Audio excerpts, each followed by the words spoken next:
이게 진짜 일리 없어.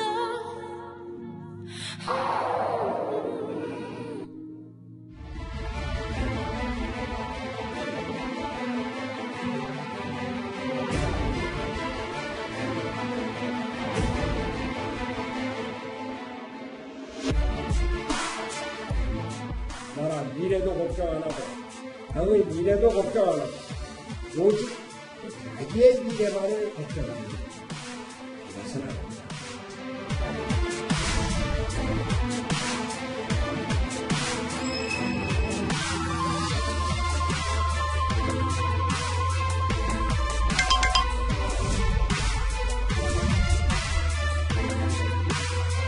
손학규 대표의 당직께서 내가 그러면 후배들을 위해서 당을 위해서 길을 열어주겠다고 언급을 하신다면 그 대안 체제는 굉장히 활성화될 수 있을 거라고 봅니다.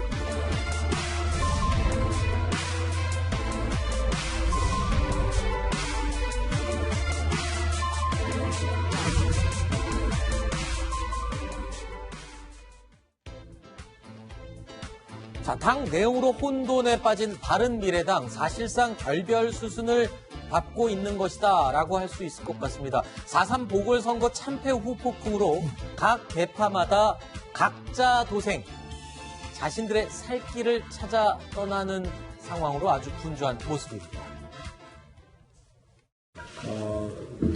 오늘도 안 나오셨고 권은희 최고위원 눈에 다 띠가 나서 지금 의원회관에는 와 있는데 어디 참석하기가 좀 그렇다고 합니다. 다시 한번 간곡하게 부탁드립니다.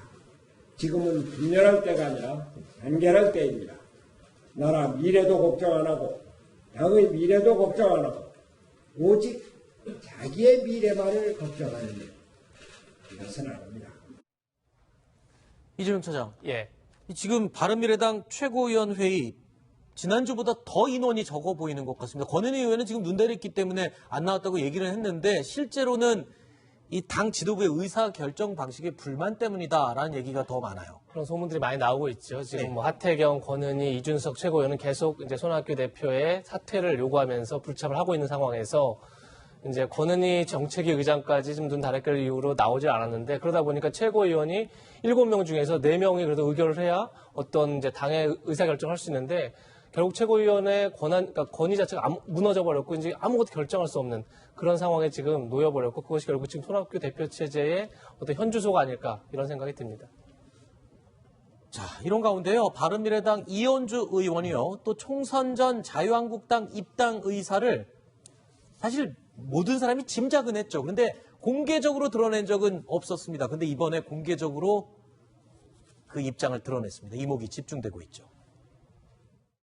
네, 우리 이현주 의원은 우리 한국당에 꼭 필요한 분만이 아니라 대한민국에 꼭 필요한 거 아니겠습니까? 그런 상황에서 꽃다발을 언제 태워드릴까 고민하고 있습니다. 저는 이렇게 생각합니다.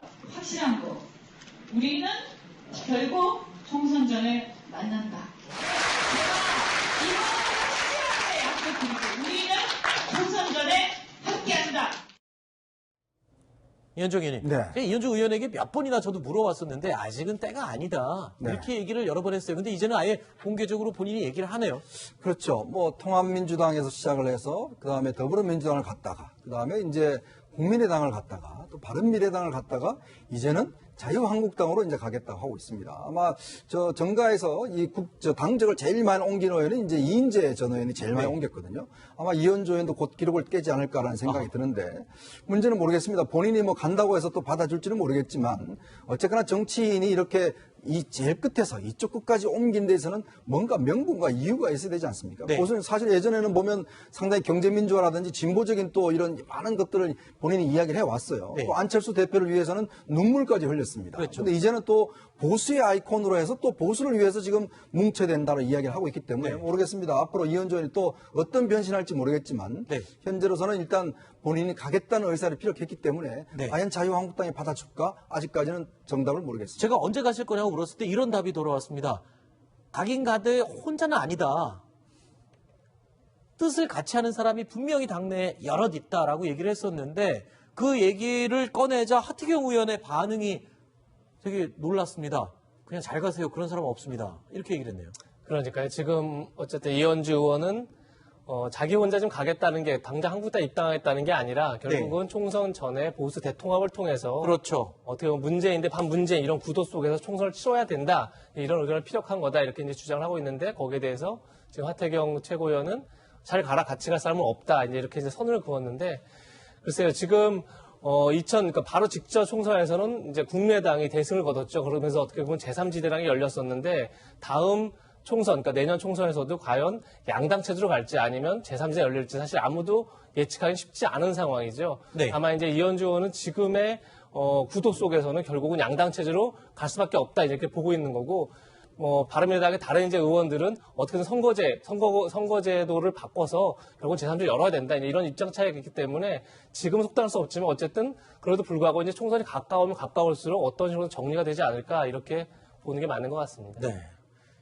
이 손혜원 지금은 무소속 의원이죠. 예, 민주당 의원. 꽃가마 태워 모신다는데 그 정도는 징징거려야죠라고 SNS에 좀 약간 비아냥거리는 투로 이제 입장을 얘기를 하기도 했는데 김태현 변호사님 도대체 시기가 언제쯤일까요? 총선 전이면 지금 아직 1년이나 남았거든요. 언제쯤 그러면 한국당으로 갈까요? 몸값이 이제 높을 때 가죠. 몸값이 높을 때. 이왕 갈 거면 그렇지 네. 않겠습니까? 뭐 가는 거는 기정사실 시기와 이제 상황일 거예요. 네. 혼자 가냐 여러 세력이 가냐인데 지금 분위기로 봤을 때 세력이 같이 가는 거는 사실 조금 쉽지 않을 것 같아요. 아마 단독 입당 정도가 되지 않을까 싶은데 그러면은 이제 시기가 아마 본인이 가장 한국당에 들어가서 공천이나 이런 문제를 두고 봤을 때 가장 몸값이 증폭시킬 수 있는 그럴 때일 거예요. 지금 보시면은 지금 화면 보시면 영도에서 붙어보자 이제 저 얘기 하잖아요. 네. 그리고 조국 수석을 아예 딱 집어서 적용. 저것도 마찬가지라고. 왜냐면 저희가 왜 나온 거냐면 자 이현주 의원이 저 영도여고 나왔을 거예요. 네. 그 다음에 조국 수석이 부산 해광고등학교 나왔을 거예요. 네.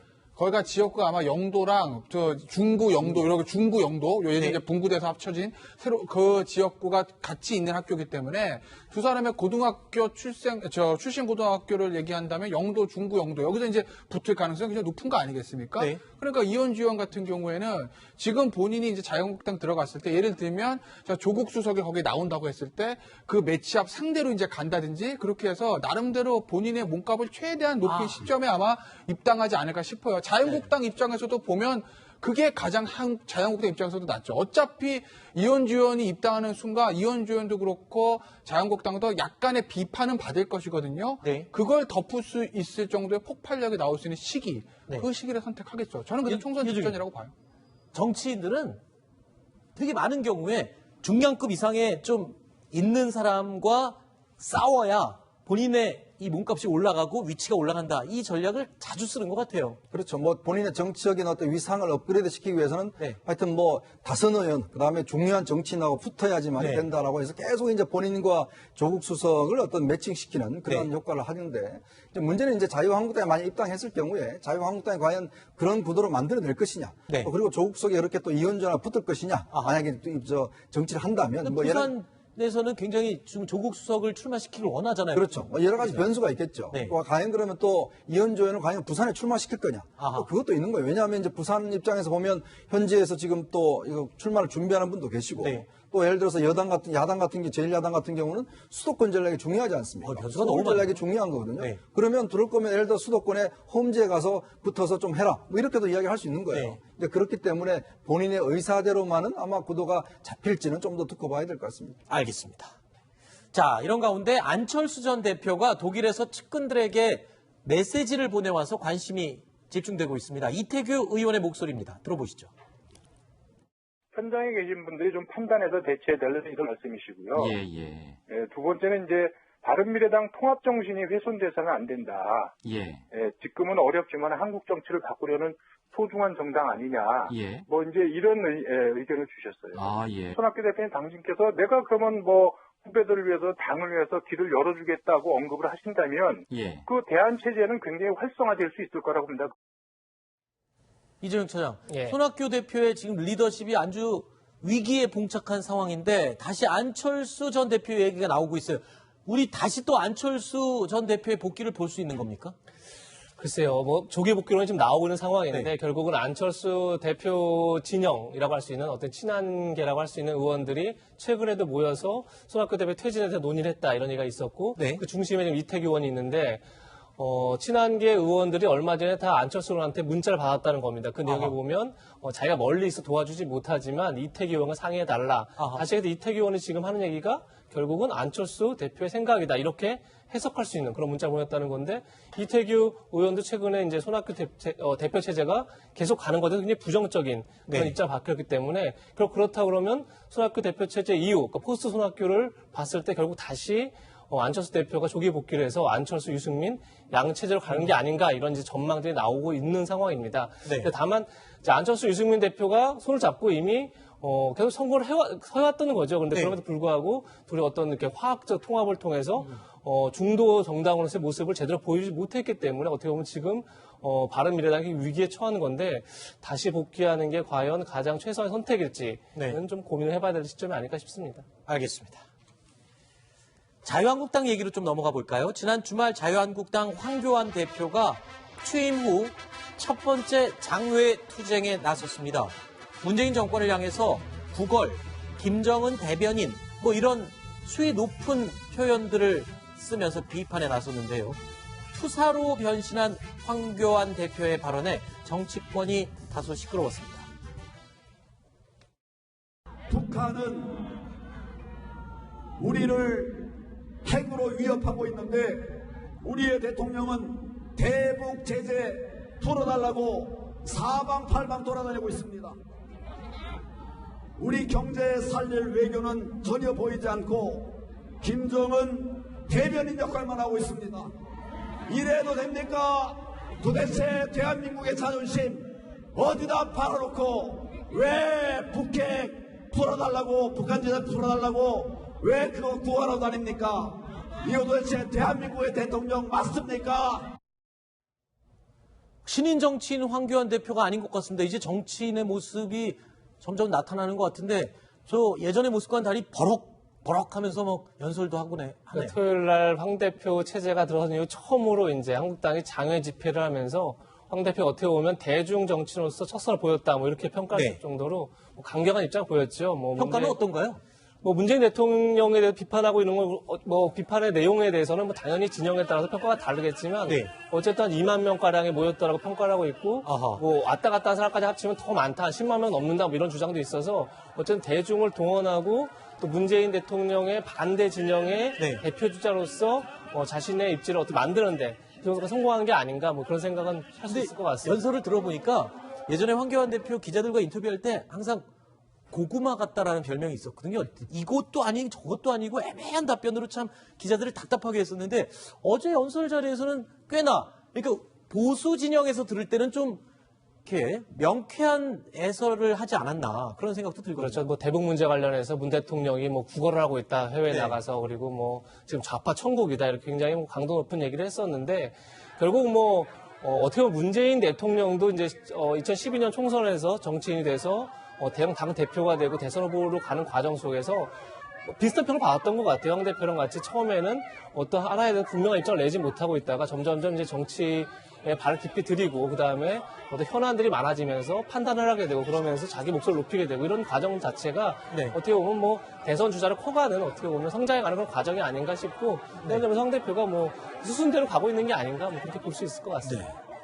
뭐 황교안 대표의 이 연설이 보수층에서 들을 때는 뭐 명쾌하고 시원하게 들릴 수는 있겠지만 또 이 정치인으로서 수위가 높은 발언을 쏟아내면서 황교안 대표의 이 발언에 발끈하는 쪽도 당연히 있겠죠. 여당 민주당 입장에서는 이 내용이 반갑지만은 않을 그런 내용입니다.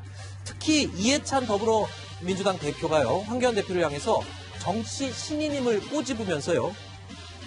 그렇게 정치하지 말라고 경고에 나섰습니다. 정치를 처음 시작하신 분이 그렇게 입문해가지고 막판을 무엇으로 끝내려고 하는 겁니까? 정치는 그렇게 하는 게 아닙니다. 다시 한번 그런 발언을 하면은 용납하지 않겠습니다. 정말 무능하다고 말할 수밖에 없는 이런 외교 정책들에 대해서 잘못한 거 고쳐달라고 우리가 방향 제시를 하면서 대안을 제시하면서 얘기를 하고 있습니다. 누가 어떤 말을 하더라도 국민 중심입니다. 일단 이해찬 대표 정치 그렇게 하지 말아라. 너무 막말을 한다. 말의 수위가 너무 높다. 경고를 일침을 날렸죠. 물론 당연히 이제 뭐 여야라는 게 서로의 말에 대해서 공격할 수 있고 어차피 정치라는 게 이제 말을 통해서 프레임을 만드는 거고 프레임을 통해서 선거를 치는 거기 때문에 뭐 어떤 얘기 할 수 있죠. 근데 다만 전 이해찬 대표의 말 속에서 다시 그런 얘기하면 용납하지 않겠다. 이런 얘기 자체는 좀 우리가 흔히 요즘 뭐 진보 꼰대라 이런 표현을 쓰는데 과연 정치에서 용납하지 않고 이런 게 있는가. 결국은 서로가 서로의 얘기를 통해서 지지층에게 강력하게 어필을 하고 그 여론을 가지고 힘을 모아서 선거에서 이기고 또 그 선거를 치르게 되고 그 과정에서 타협을 하게 되고 이런 것들이 정치의 본질인데 너무 뭐 그런 식의 얘기 자체는 뭐 그렇게 바람직하지 않는 게 아닌가. 저는 솔직히 그런 생각이 들었습니다. 네. 사실 어제 집회 같은 경우를 보면 2005년도에 그 당시에 이제 한나라당이 이제 사립학교법 장외 투쟁 이후에 처음으로 장외에 나간 겁니다. 사실 보수 야당이 저렇게 장외 집회에 익숙하지가 않습니다. 근데 문제는 어제 집회 같은 경우에 뭐 하루밖에 이제 동원 시간이 없었는데도 불구하고 저렇게 2만 명이 동원했다는 것 자체는 나름대로 어떤 이제 좀 원기를 회복했다 이런 측면이 있을 수가 있는 것 같고요. 이제 보수 야당이 드디어 이제 장외 투쟁을 통해서 야당이 되어 간다는 이제 그런 생각이 들고 지금 이해찬 대표가 이제 정치 그렇게 하지 말라라고 이야기를 했는데 물론 뭐 황교안 대표는 초선도 아닙니다. 근데 이해찬 대표는 7선이거든요. 자, 그러면 이해찬 대표는 과연 어떻게 정치를 해왔는가? 그런 문제를 좀 저는 지적을 하고 싶어요. 자, 이 상황을 도대체 만들어내면 집권 여당의 저는 책임이 크다고 봅니다. 자, 이미선 후보자를 결국 임명 강행함으로 해서 결국 야당한테 빌미를 준 거 아니겠습니까? 자, 그렇다면 정치 7선의 정치 구단이 이해찬 의원이 왜 이 정국을 이렇게까지 만들었는가에 대한 문제. 또 최근에 우리는 260석을 하겠다라는 이야기를 했어요. 과연 그게 7선을 한 의원 입에서 나올 문제인가? 260석은요 어느 나라에도 없습니다. 거의 독재국가밖에 없는 상황이거든요. 야당을 인정하지 않겠다는 거예요. 그러니까 그런 식으로 이야기를 하니까 어떤 면에서 보면 야당도 저렇게 장애로 나간 거 아니겠습니까? 이 정국을 풀 수 있는 능력이 저는 이해찬 7선 의원한테 한번 기대를 해보겠습니다. 알겠습니다. 자, 그런데요. 황교안 대표의 이런 강한 발언에 문재인 대통령보다 더 화가 난 사람이 있습니다. 확인해 보시죠. 우리 같은 사람을 빨갱이로 만들어서 출세하더니 이제 정치에서 문재인 대통령을 빨갱이로 매도해서 정치적 이득을 보겠다. 이 버릇 못 고친, 이 버릇 고쳐야 돼요. 제가 볼 때는 임종석 전 비서실장이 가장 아마 팍 떨었을 겁니다. 이분이 수사에서 감옥 갔는데. 나는 그래서 황교안 씨 어디 나오면 임종석 실장하고 붙었으면 좋겠어. 수사 검사대 당시 전대부장. 자, 김태우 변호사님. 그러니까 황교안 대표가 과거 공안검사였잖아요. 그러니까 임종석 전 실장과 한번 총선에서 붙었으면 좋겠다 이런 얘기를 했네요. 아니 뭐 종로에서 그런 매치업이 벌어질 수도 있다는 얘기들 나오잖아요. 종로는 상징적인 지역구고 임종석 실장과 황교안 전 대표 이제 매치업은 얘기는 있는 건데 글쎄 근데 저는 우상호 의원의 저 얘기를 중에서 우리 같은 사람을 빨갱이로 만들어서 출세하던 이제 정치에서 문재인 대통령 빨갱이로 매도해서 정치적 이득을 보겠다는 거잖아요. 근데 황교안 대표가 무슨 문재인 대통령 빨갱이로 매도했어요? 그렇지 않습니까? 아까 지금 현 정부의 대북 정책을 비판하면 그러면 현 정부를 다 빨갱이로 생각하는 겁니까? 그렇진 않잖아요. 어차피 야당 입장에서 보면 대북 정책을 보는 시각이 다르기 때문에 현 정부에 대한 대북 정책에 불만해가지고 비판할 수 있는 거예요.